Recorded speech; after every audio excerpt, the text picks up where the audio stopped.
하나님 말씀 누가복음 7장 1절로 10절 말씀입니다. 예수께서 모든 말씀을 백성에게 들려주시기를 마치신 후에 가버나움으로 들어가시니라.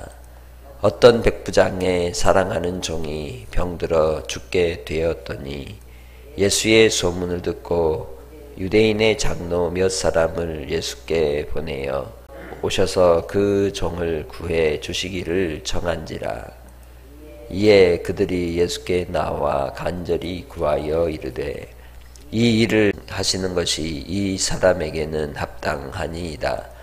저가 우리 민족을 사랑하고 또한 우리를 위하여 회당을 지었나이다 하니 예수께서 함께 가실새 이에 그 집이 멀지 아니하여 백부장이 벗들을 보내어 이르되 주여 수고하시지 마옵소서.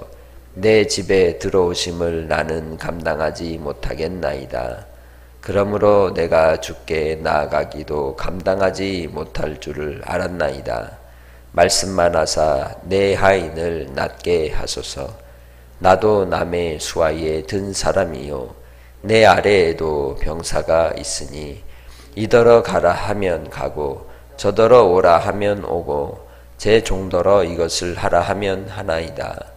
예수께서 들으시고 그를 놀랍게 여겨 돌이키사 따르는 무리에게 이르시되 내가 너희에게 이르노니 이스라엘 중에서도 이만한 믿음은 만나보지 못하였노라 하시더라. 본에 어떤 사람들이 집으로 돌아간 봄에 종이 이미 나아 있었더라. 어제 우리는 주일 안예배 말씀 때 지금 보기 되라는 제목으로 우리가 어떤 삶을 예수님의 제자로 살아야 할 것인지를 평지 설교의 말씀을 통하여 지금 가난한 자가 되고 지금 목마른 자가 되고 지금 우는 자가 되고 지금 미움을 받는 자가 되자고 했습니다. 그것이 오늘 이 백부장을 통하여 드러납니다. 이 누가복음 7장은 예수님을 따르는 제자의 삶을 살아가는 이들, 또한 그들 가운데 하나님의 아들이신 예수 그리스도께서 하나님의 권능으로 기적의 역사를, 치유의 역사를 나타내시는 장면들을 우리에게 보여주고 있습니다. 이 백부장은 이방인입니다. 이방인임에도 불구하고 그가 예수 그리스도의 복음의 소식을 듣고 그의 종이 아파 있기에 유대인의 장로 몇 사람을 예수께 보내고 그 종을 구해 주시기를 청하였다라고 말씀하고 있죠. 이 백부장에게 가졌던 특별한 은혜가 무엇이냐? 그는 스스로 가난한 자가 되고 스스로 목마른 자가 되고 스스로 우는 자가 되고 스스로 미움받는 자가 되는 원리를 우리에게 가르쳐 주는데 그것이 바로 2절에서 말씀하는 바와 같이 사랑하는 종, 곧 사랑하는 자였다는 거죠. 우리가 어떻게 예수님을 따라 제자로 살아갈 수 있느냐? 예수님께서 베드로에게 요한복음 21장을 통하여 말씀하셨듯이 요한의 아들 시몬아, 네가 다른 사람들보다 나를 사랑하느냐? 그 사랑이 우리 마음의 중심에 있을 때 제자의 삶을 시작할 수 있습니다.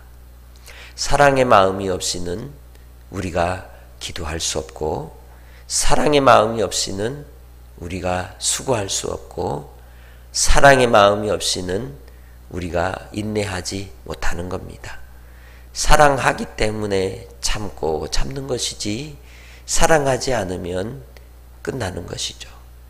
그래서 이 백부장은 그를 사랑하였기에 그 종을 고치고자 유대인들 장로들을 예수님께 보냈던 겁니다. 그가 주님 앞에 어떤 삶을 살았다고 이야기합니까? 첫 번째로 5절에 우리 민족을 사랑한 사람이라는 거예요. 그래서 그가 비록 이방인이었지만 식민지 백성이었던 이 유대인들에 대해서 긍휼의 마음을 가지고 그들을 대했다는 거죠. 그 증거로 회당을 지어주었다고 말하죠. 그렇게 이 백부장은 자기의 사비를 털어서 민족을 사랑하는 그러한 모습을 보였다는 겁니다. 함께 하는 자가 되고 함께 낮아지는 자가 되고 함께 가난한 자가 되고 함께 우는 자가 되었음을 이야기하는 겁니다. 그것이 제자의 특징이라는 거예요. 이미 이 백부장은 하나님께 택함을 받은 자였음을 우리는 알 수 있습니다. 그래서 예수님께서 함께 가십니다. 백부장이 또 자기 친구들을 보내서 뭐라고 얘기합니까? 주여 수고하지 마십시오. 내 집에 들어오는 건 나 감당하기 어렵겠습니다. 그의 겸손한 태도의 모습을 보여주고 있는 것입니다. 그래서 이 백부장이 예수님께 청하기를 명령만 하시면 나을 줄 믿습니다. 왜? 하나님은 안 되는 거 하나님이 하시고자 하면 되게 하시는 거예요. 말씀을 믿는 자에게 이 일을 이루신다는 겁니다. 이 백부장은 자기 삶을 통해서 그것을 믿은 거예요. 우리는 성경을 읽으면서도 하나님 말씀을 믿지 않아 지금도 여전히 내가 구원받을 자인지 아닌지 그걸 헷갈리고 있어요. 아니라는 거죠. 예수 안에서 신앙의 고백을 따라 우리가 예수님을 나의 주 나의 하나님으로 믿고 섬기는 자는 구원을 받는다고 분명히 말씀하셨다면 나는 안 되는데 우리 하나님은 뭐 하게 하신다? 되게 하신다는 거예요. 하나님께서 되게 하신다는데 지금도 여전히 안 된다고 하면 그것은 뭐냐? 불신앙인 겁니다. 여전히 죄 가운데 있고 제자가 되지 못하는 인생이라는 겁니다. 그래서 이 백부장을 통해 우리에게 제자됨이 무엇인지를 우리에게 보여주고 있는 것이죠. 주 예수 안에서 우리가 구원받은 주의 은혜로 살아가는 백성이라면 이 땅의 삶을 통해 내 삶의 자리에서 말씀하신 하나님의 보편적 은혜를 붙들고 적용해 나아가는 삶이 되시기를 바랍니다. 일을 할 때에도 그냥 일하지 말고 그 일 속에서 주신 깨닫는 은혜들을 감사하시기 바랍니다. 우리의 삶의 자리에서 만남 속에서도 하나님의 행하실 일들을 바라고 기대하며 날마다 살아가시기를 주의 이름으로 축복합니다. 백부장은 그의 종의 이제 병을 통하여 예수 그리스도의 살아계심을 더 확증하게 되고 하나님의 구원의 놀라운 역사를 더 목격하게 되고 구원의 은혜에 들어오는 자가 되는 것입니다. 우리도 우리 일상의 삶을 통해 하나님을 신뢰하고 의지할 때 하나님의 은혜를 맛보고 능력을 맛보고 내 삶 속에서 역사하시는 성령으로 말미암아 더 큰 확신 가운데 더 거룩하여져 가고 더 담대해져 가고 더 하나님을 닮아가는 주의 백성들이 되는 줄 믿습니다. 그렇게 주님 안에서 우리가 이 땅의 삶을 통해 9절에 예수님께서 이 백부장에 대해서 하신 칭찬이 여러분의 칭찬이 되기를 바랍니다. 내가 너에게 이르노니 이스라엘 중에서도 이만한 믿음은 만나보지 못하였노라. 할렐루야. 예수님께서 이 백부장의 믿음에 대하여 내리신 그 칭찬의 의미가 무엇일까요? 그것은 곧 우리로 예수 안에서 유대인이나 헬라인이나 차별이 없이 믿음은 누구에게나 허락하여 주시는 것이고 그 믿음을 따라 은혜를 입는 자가 되는 것이고 그 일을 통하여 주께서 우리를 칭찬하실 것임을 말씀하고 있는 겁니다. 오늘 우리도 주님 안에서 우리 믿음의 식구들을 사랑하시기 바랍니다. 그리하여 이 벗들이 이제 집으로 돌아가서 보니 이미 뭐 했더라? 나와 있더라. 할렐루야.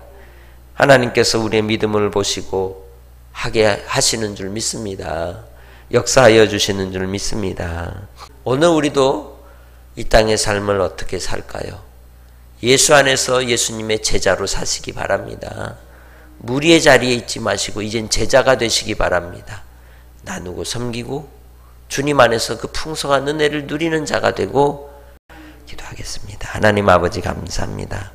오늘도 백부장의 믿음을 따라 아버지께서 칭찬하신 그 사랑을 돌아봅니다.